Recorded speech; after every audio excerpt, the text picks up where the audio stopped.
नमस्कारः।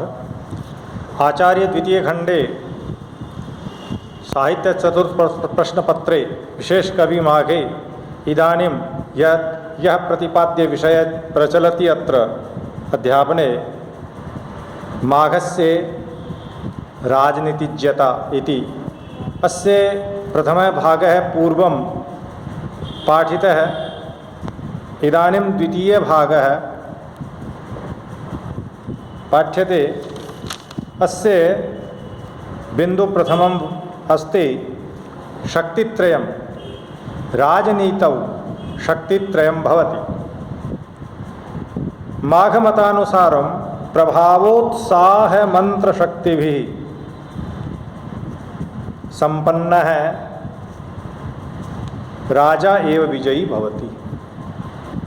तीसरा है शक्तयः भवन्ति, प्रभु शक्ति, उत्साह शक्ति, मंत्र शक्तिश्च। ताभि संपन्न है राजा एव विजयी भवति। उद्धव श्रीकृष्णं कथयति यत् पृथिव्यां सर्वतोधिकं तेज संपन्नः राजा एव सार्वभौम सम्राट भवति, जिसे हम चक्रवर्ती सम्राट कहते हैं। अतः से सर्वदा तेजो वृद्धये प्रयतेत, हमेशा वो तेज की वृद्धि के लिए प्रयत्न करे। मंत्र शक्ति उत्साह शक्त्याशय संयोग मणिकांचन संयोगम जनयति। उभाभ्याम संपन्नस्यैव राज्यः प्रभुत्व शक्ति वृद्धिं गच्छति।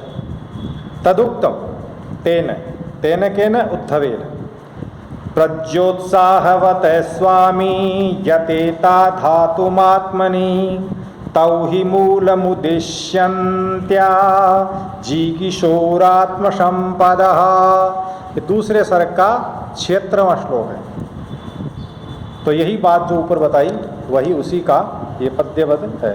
राजा तीक्ष्ण बुद्धि भवेत्, राजा में सोचने विचारने की विवेक की क्षमता जो है तीक्ष्ण होनी चाहिए। उसे न्याय करना पड़ता है, निर्णय करना पड़ता है।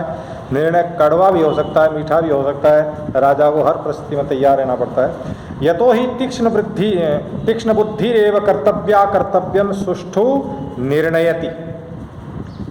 माघस्य मते प्रज्ञा बलम बृहन्मूलमस्ति, उत्साह बलम च पादपोस्ति। वो कह रहे हैं कि मूल जो है वो बुद्धि है, उत्साह का जो बल है वो पेड़ है, और प्रभुत्व शक्तिश्च तत्फलमस्ति। प्रभुत्व शक्ति जो है वो उसका फल है। यहाँ मूल बताया, तना बताया और फल बताया। एवं शक्तित्रय संपन्न एव राजा सर्वविधां समृद्धिं कर्तुं प्रभवति समर्थो भवति। अपरः बिंदु वर्तते पंचांग मंत्रम। राजनीतौ पंचांगानि भवन्ति।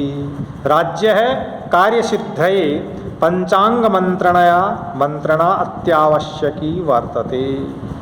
तत्र सहायः साधनोपाया प्रश्रावय देशकालयोः विपत्तेश्च प्रतीकार पंचांगानि। ये पंचांग जो हैं तो वो क्या क्या, फिर से देखें।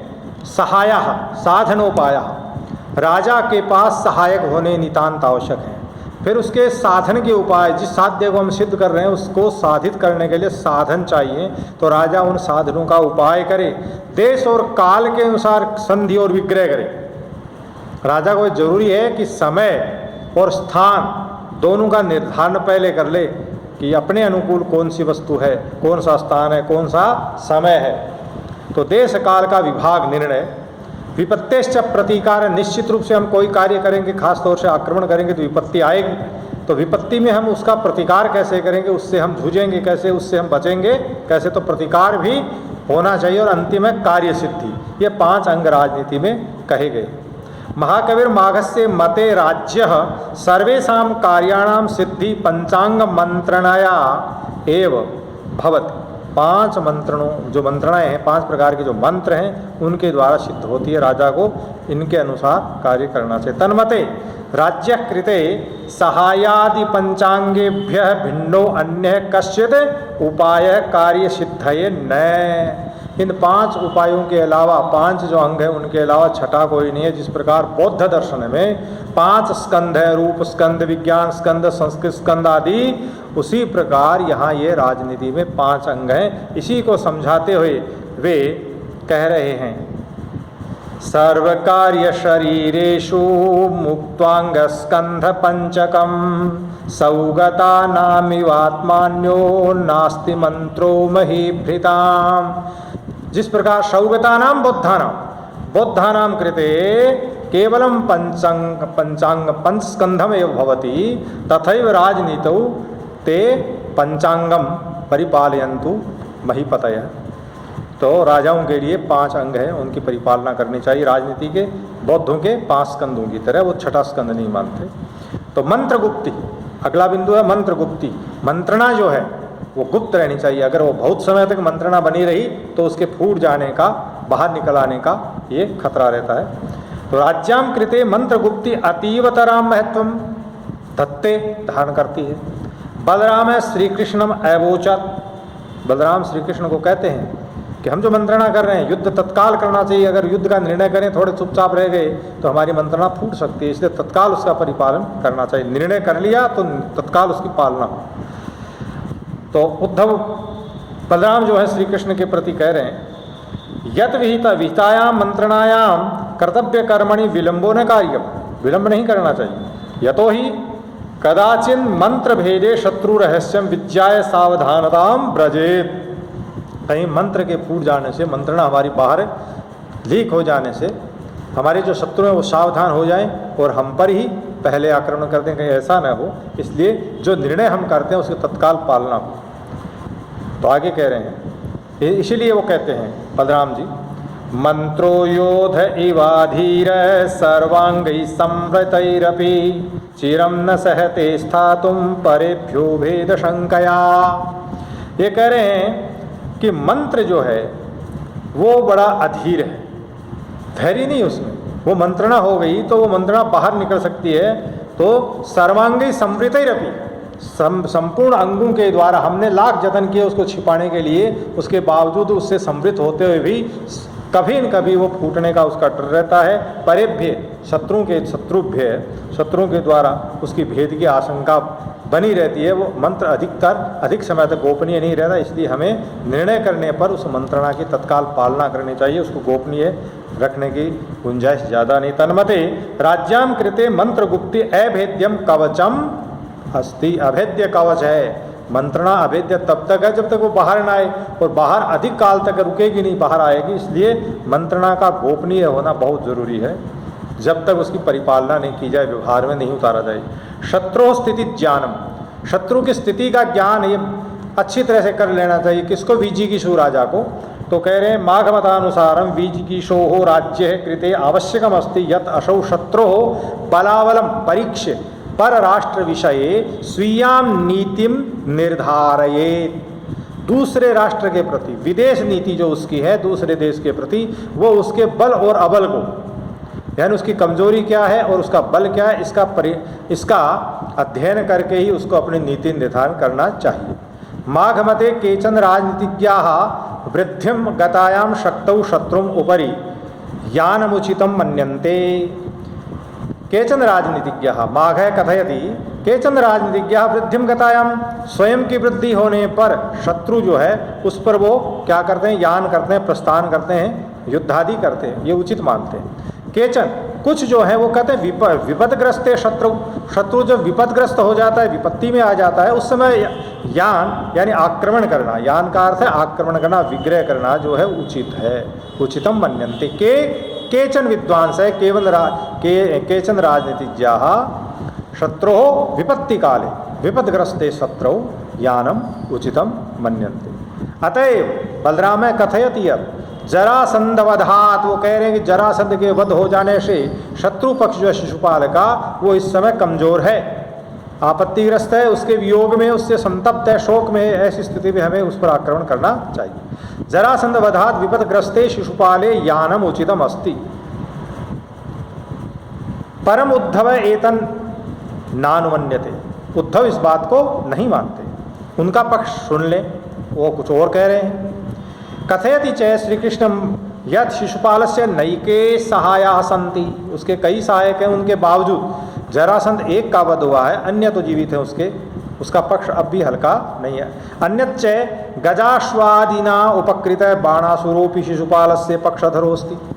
बाणासुर नामक एक असुर आसीत्, तस्य तत्कृते शिशुपालेन बहवः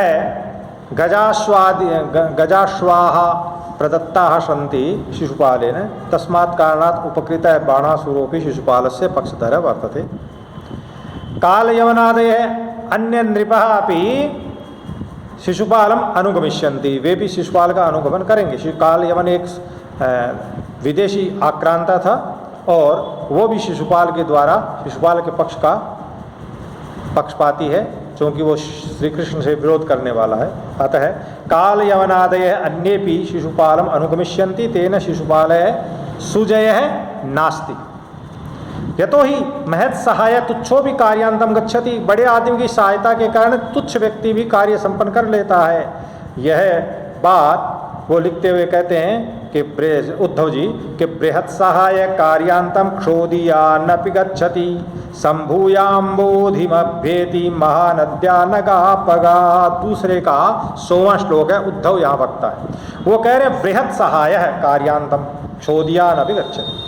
बड़ा आदमी जिसका सहायक है, सहायता करने वाला है, तो एक तुच्छ सामर्थ्य वाला, एक कम सामर्थ्य वाला व्यक्ति भी कार्य की समाप्ति कर सकता है, कार्य में सिद्धि प्राप्त कर सकता है। जैसे पहाड़ी नदी है, पहाड़ से निकली है और नदी तल में नीचे जमीन पर जा करके समतल जो भाग है, भूभाग है, उस पर वो समाप्त हो जाती है, लेकिन उसके समाप्त होने से पहले बड़ी नदी में वो मिल गई तो वो समुद्र तक वो जल पहुंच जाता है।